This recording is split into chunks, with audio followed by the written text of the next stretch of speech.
questions?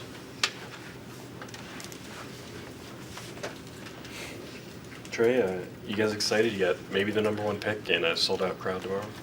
Yeah, it's going to be a super cool environment. Been away for a little bit too, so I can't wait to come back home and play a game in front of all of our fans. How would you assess your play kind of in Big 12 play the last couple of games? Just seems like you're attacking the basket more than taking those outside shots. Yeah, Coach Forte really emphasizes just be aggressive when I look to get the ball. Sometimes I don't look at the hoop when I should have when I have the ball in my hands. And so every time I get the ball, I kind of just look at the hoop, and if I feel like I have an angle, I just go instead of being hesitant like I was before. So kind of just the mindset of look to score first, and then if I don't have anything, look for a teammate or just the next play. So that's kind of been my mindset throughout these games. Treysen, we were talking about switching defensive tactics, doing different things because you can't do the same thing all the time against a really good offensive team. Yeah. What is the most difficult thing, do you think, for you and your teammates in switching from possession to possession, when you've got to go from one kind of tactic to another? I mean, yeah, I wouldn't say it's like just applying it to the game. Like if coach says we're in some type of coverage and we switch coverage right away, like all of us knowing and being on the same page and just communicating. And especially in some environments, it can get pretty loud and you can't really hear your teammates if you yell at them. Like if I'm telling someone to stay up and they can't hear me, like I have to like really scream or like kind of like go up and push them there. But I mean, it's just being on the same page and then just adjusting to what coach wants us to do.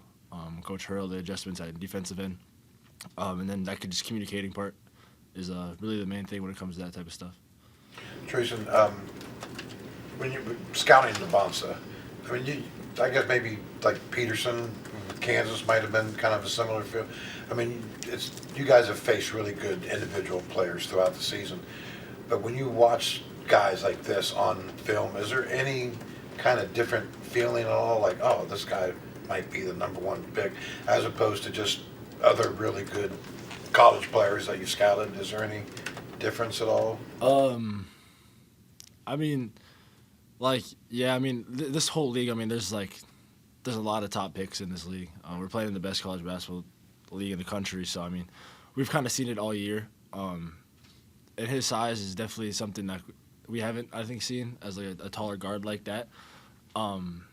But yeah, I think we've seen a lot of stuff like that this year, and then our coach has really good game plans. They watch a lot of film on each player, so I definitely think we'll be ready for that matchup, and we'll definitely have to lock in and practice. Today we did, and then tomorrow shoot around before the game. A lot of times going against a player that's really good offensively, try to stress them on defense. There are individual things that you all can pick out, not just against AJ, but against other players. You say, hey, this might work. We're going to run this kind of action a few times, make them expend some energy on defense. Yeah, I wouldn't say like we're not like. I mean, we don't really know until we get out there.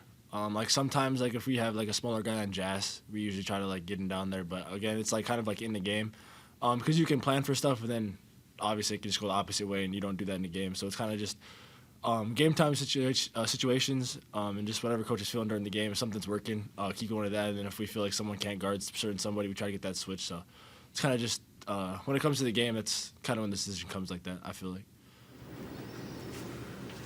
Do you ever foresee yourself as being somebody that can back somebody down on the post and shoot on the blocks? Yeah, a little bit. Not like a B-Lo or not like a Jazz. Like those guys are pretty used to it. But I mean, if I have to, for sure, I'll get down there and go back to my old middle school ways of being a post. But yeah, for sure.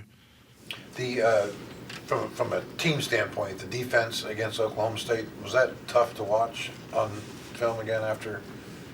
Yeah, just that first half. I think that was the most points we let up in a half. Was that first half? I mean, it was just all of us collectively just making like just simple mistakes, fouling jump shooters when we don't have to. We do that a lot, especially myself. I do that a lot, which we've been working on quite a bit. And then I think the second half we played pretty well. It's just hard to come back from those when we're down 13. We get there, and then it's just like to maintain that, we just put ourselves in a deep hole. And we've proved we can come back from those. Just sometimes it doesn't work your way, and sometimes players hit big shots at the end of the game, and that's what Oklahoma State did. Oklahoma State has that pace of play thing. BYU similar at all in that aspect, or? Because they can obviously score. Yeah, I mean, kind of. They kind of want to get it and go. I think that's like emphasis on us. Like we want to make sure that we get stops and then we get a good opportunity on offense. Kind of like, I mean, it's kind of similar to Oak State in my opinion. I think like they trying to get it and go, push in transition, and just like if they're open, they're gonna shoot it. Like they're not gonna like try to run a set or anything. So, yeah, I would say it's pretty similar.